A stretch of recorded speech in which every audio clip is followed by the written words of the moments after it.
example 6. Find the exact value of sine squared 45 plus cosine squared 60. First off, when it says exact value, it means it wants it in a square root form if necessary. It doesn't want decimal approximations your calculator spits out. When you see the word exact value in this case, you should expect to go to your sheet that I just handed you that has your unit circle values. There's going to be angles within these this framework here, either in degrees or radians.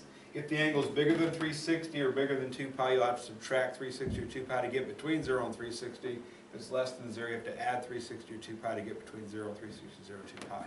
All right. One other thing before we actually evaluate this is when you see trig function to a power, what that truly means is that we're trying to find the sine of 45 degrees and then square it.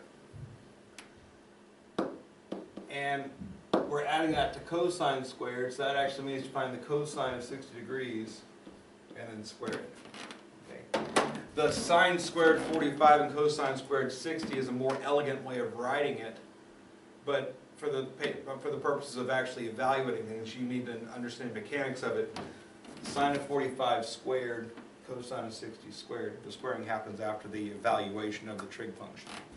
So if we look at our sheet that I just handed you, the sine of 45 degrees is the square root of 2 over 2. And the way we find that, again, just sine of 45 degrees, you find 45 degrees, you find sine, where they intersect is the answer. I don't know why that 45 jumped up, but that's it. Similarly, cosine of 60 degrees, there's a way to get colored pens here. Show off pen tools. Well, they're supposed to be colored. Maybe I can't. Cosine of 60 degrees, there's cosine, there's 60 degrees. We slide over, it's 1/2. All right, so